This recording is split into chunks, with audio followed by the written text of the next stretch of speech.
అదంతా సరే కానీ అన్నా, ఇంతలా కష్టపడుతున్నావు కదా, ఈసారైనా నీకు సీట్ ఇస్తారంటావా? ఏం మాట్లాడుతున్నావు తమ్ముడు? మొన్నే బాబుగారు పిలిచి ఇలా నా భుజం మీద చెయ్యేసి మరీ చెప్పారు, నీ కష్టానికి తగ్గ ఫలితం ఉంటుంది. చిన్నబాబుకు ఫోన్ చేస్తే కూడా అదే చెప్పారు. డబ్బులు కూడా రెడీ చేసుకున్నా. సీట్ రావాలంటే మనం కూడా డబ్బులు ఇవ్వాలా అన్నా? మన పార్టీయే కదా. తమ్ముడే పేకాటే. మన పార్టీకి కులం ఉంది కానీ సీట్లకు వచ్చేసరికే తప్పదు, కొనాల్సిందే. డబ్బులు పంపించాకే ఇక్కడికి వచ్చా. బా అదేంటన్నా, అసలు మన పార్టీ అండి, మనకి సీట్ ఇవ్వచ్చు ఎలాగన్నా? సార్ చెప్పండి. ఇట్లా చేస్తే అసలు అదేంటండి? అలా కాదు సార్, నేను ఇచ్చాను సార్. బాబుగారితో ఒకసారి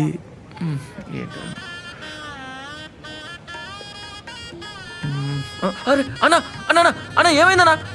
అన్నా అన్నా ఎవరి దగ్గర నీళ్ళు ఉన్నాయా? అయ్యా నీళ్ళు ఓకే.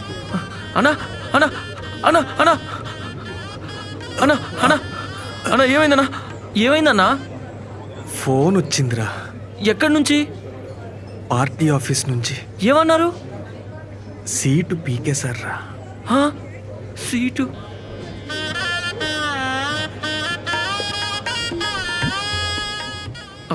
అన్నా నీళ్ళు తాగుతావా అన్నా? వద్దురా, ఇంత విషయం. ఊరుకో అన్నా, సీటు పోతే ఎవరన్నా ఇంత ఏడుస్తారా అన్నా? రే కోట్లు పోసానురా. ఇల్లు అమ్మేశా, నగలు అమ్మేశా, మీ వదిన ఆస్తి పెట్టి అప్పు తెచ్చా, పైనుంచి నా ల్యాండ్ పేపర్లు పెట్టి అప్పు చేశా. ఇప్పుడు ఏం చెయ్యాలరా దేవుడా? అన్నా మన పార్టీలో కూడా ఇంత డబ్బు తింటారా అన్నా? ఎందుకు కొట్టావన్నా? అది ఇంకా మన పార్టీ కాదు, బొక్క పార్టీ కాదు. కులం అని గుడ్డిగా పోయి సంక నాకిపోయాం. నమ్మకురా, వద్దురా అని చెప్పినా వినలా. అదే జగనన్న దగ్గర ఉండున్నా కానీ అట్లీస్ట్ జనాలకి సేవైనా చేసుకునేవాడిని. ఇప్పుడు చూడు, ఆస్తులన్నీ ఉడిచేశారు. అన్నా కొంప మునిగిందన్నా. బాబుగారు నొక్కేసిన డబ్బులు క్యాండిడేట్ తెలిసిపోయింది. త్వరగా రండి అన్నా.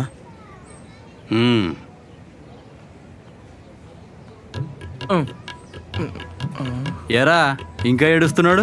కోట్లు పోతే ఏడవరా ఏంది? నీ కులం పేరు చెప్పి ఎన్నిసార్లు మోసం చేసినా బుద్ధి రాదురా. వెన్నుపోటు ఆ పార్టీ సిద్ధాంతం. క్షవరం అయ్యాక వివరం తెలిసొచ్చింది, బుద్ధి వచ్చింది.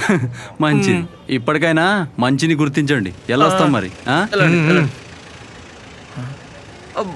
ఎవరు తమ్ముళ్ళు మన పార్టీ పోయిందన్నారు? ఇలా మిమ్మల్ని మన సైకిల్ మీద చూస్తుంటే కడుపు నిండిపోతుంది. ఎరా అందరూ ఒకేలాగా మాట్లాడతారా? పచ్చి చీర కట్టుకున్న ప్రతిదీ నా పిల్లంలాగా సైకిల్లోకి ప్రతి వాడు మీ పార్టీనేనా?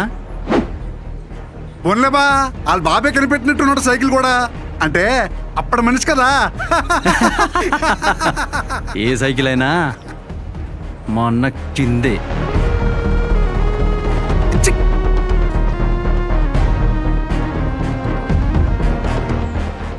ఏంటి తమ్ముడు, ఏంటిది? తమ్ముడు లేదు, తొక్క లేదు. జనాలకేం చేయరు, కనీసం పార్టీ కోసం సేవ చేసినోడి కోసమైనా ఏమైనా చేయరా? అంటే ఒత్తుంది కదా. రై, ఈ పేరు చెప్పి కోట్లు తిన్నారా. అసలు మిమ్మల్ని మెచ్చుకోవాలరా. పవర్లో ఉంటే జనాల డబ్బులు, పవర్లో లేకపోతే పార్టీలో ఇలా నాలా కష్టపడే వాళ్ళ డబ్బులు. పార్టీ సంక నాకిపోయినా తిండం మాత్రం ఆపరు. అసలు మీరు కదరా సైకోలు, శాడిస్టులు. మంచి చేస్తున్న జగనన్న అంటారేంట్రా? హద్దు దాటుతున్నావు తమ్ముడు. హద్దు కాదు, పార్టీ మారుతున్నా. జనాల్ని దోచే పారాసైట్ల నుంచి జనాలి కోసం కష్టపడే జగనన్న పార్టీలోకి వెళ్తున్నా. మీ బాబుకి చెప్పుకో, ఇన్నాళ్ళు ఎన్టీఆర్ బొమ్మ చూసి పార్టీలో ఉన్నావు.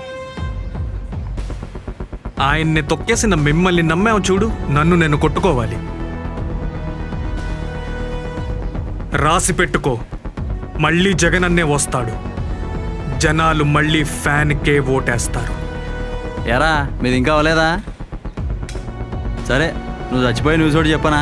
మా జగనన్న మా వాడు మా బస్తీ వాడు ఓ లారీ డ్రైవర్కి సీట్ ఇచ్చాడు. ఇది కదరా జనాల స్థాయిని పెంచడం అంటే. ఏం ఆశించకుండా జనాల్లోనే ఒక నాయకుని గుర్తించి సీట్ ఇచ్చాడు చూడు, అది మా జగనన్న అంటే. ఇదిగా మీ బేరాలు కుదిరాక రండి. మా క్యాండిడేట్ మీలాగా కాదు, కానీ మీకు కూడా మంచి చేస్తాడు. ఆ?